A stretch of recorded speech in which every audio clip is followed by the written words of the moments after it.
পাকিস্তানের থেকেও বড় অর্থনীতি হওয়ার সত্ত্বেও বিগত সময়ে ভারতের কারণে আমাদের সামরিক দিক থেকে এবং আকাশ প্রতিরক্ষা ব্যবস্থা উন্নত হয়নি। তবে এবার আর পিছনে ফিরিয়ে তাকানোর সময় নেই। চীনের তৈরি অত্যাধুনিক মাল্টিরোল যুদ্ধবিমান জে-10সিই, যা জে-10সি ফাইটার জেট রপ্তানির সংস্করণ, এবং বাংলাদেশ সাম্প্রতিক এই ধরনের 20টি বিমান কেনার পরিকল্পনা করছে, যা প্রায় $2 বিলিয়ন একটি বড় চুক্তি, যা বিমান বাহিনীকে আধুনিকীকরণে সাহায্য করবে বলে আশা করা হচ্ছে। এরপর একই সাথে ইউরোফাইটার টাইফুন বর্তমান বিশ্বে অন্যতম সেরা এবং শক্তিশালী মাল্টিরোল যুদ্ধবিমান।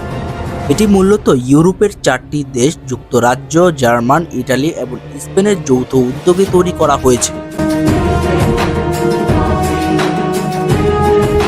এতে রয়েছে ডেল্টা উইং এবং সুপার ক্রুজ মাল্টিরোল ক্ষমতা এবং রাডার প্রযুক্তিরও ব্যবহার রয়েছে এতে।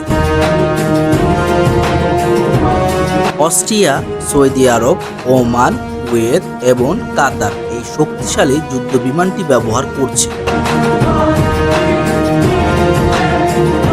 পাকিস্তানের জে-10সি, জে-F-17C ফাইটার এবং T-129 অ্যাটাকিং হেলিকপ্টার ক্রয় করার সিদ্ধান্ত নিয়েছে বাংলাদেশ। এসব বিমান দেশে আসলে বাংলাদেশ বিমান বাহিনী আঞ্চলিক শক্তি হিসেবে দক্ষিণ এশিয়ার প্রভাব বিস্তার করার সুযোগ তৈরি হবে। তারপর ভারতকে 2টি ফ্রন্ট নিয়ে ভাবতে হবে।